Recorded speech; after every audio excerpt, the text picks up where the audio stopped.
Hi hello ನಮಸ್ಕಾರ ಎಲ್ಲರಿಗೂ ನಿಮ್ಮ ಅಪ್ಪುಹಳ್ಳಿ ಲಾಗ್ಸ್ಗೆ ಸ್ವಾಗತ ಸುಸ್ವಾಗತ.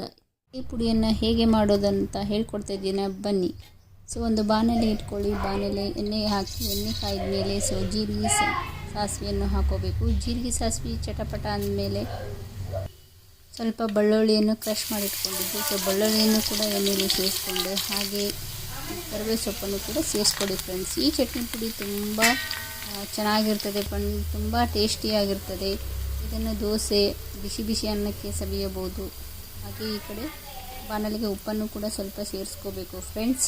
ಸೊ ಇವೆಲ್ಲನೂ ಸ್ವಲ್ಪ ಚೆನ್ನಾಗಿ ಫ್ರೈ ಮಾಡಬೇಕು, ಗೋಲ್ಡನ್ ಬ್ರೌನ್ ಬರೋವರೆಗೂ ಫ್ರೈ ಮಾಡಬೇಕು.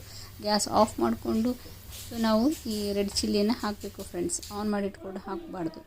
ಸೊ ರೆಡಿ ಇದೆ. ಸೊ ಇದು ಪುಟಾಣಿ ಪುಡಿ ಇರ್ತದಲ್ಲ, ಅದನ್ನ ಪೌಡ್ರ್ ಮಾಡ್ಕೊಂಡಿರುವಂಥ ಪುಡಿ. ಸೊ ಇದೆ ಕಡ್ಲೆ ಪುಡಿ. ಓಕೆ, ಇದನ್ನು ನಾವು ಹಿಟ್ಟಿನಲ್ಲಿ ಹಾಕಿ ಎಣ್ಣೆ ಆರಿದ ಮೇಲೆ ಸೊ ನಾವು ಇದನ್ನು ಪುಡಿನ ಸೇರಿಸ್ಕೋಬೇಕು. ನೋಡಿ ಫ್ರೆಂಡ್, ಎಷ್ಟು ಈಸಿಯಾಗಿ ನಮ್ಮ ಕಡಲೆ ಪುಡಿ ರೆಡಿ ಆಯಿತು. ಸೊ ಇದು ದೋಸೆ ಜೊತೆ ಮಾಡಿ ನೋಡಿ ಫ್ರೆಂಡ್ಸ್.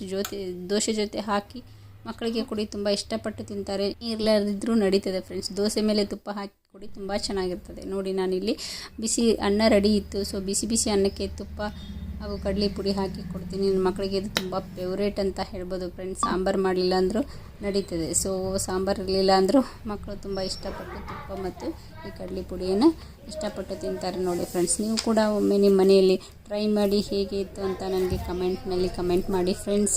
ನಮ್ಮ ಚಾನಲ್ ಇಷ್ಟ ಆದರೆ ಒಂದು ಲೈಕ್ ಕೊಡಿ, ಸಬ್ಸ್ಕ್ರೈಬ್ ಮಾಡಿ. ನಮ್ಮ ಚಾನಲ್ಗೆ ಒಳ್ಳೆ ರೆಸಿಪಿನ ಇನ್ನೂ ಹೇಳ್ಕೊಡ್ತೀನಿ ಫ್ರೆಂಡ್ಸ್. ಥ್ಯಾಂಕ್ ಯು ಎಲ್ಲರಿಗೂ.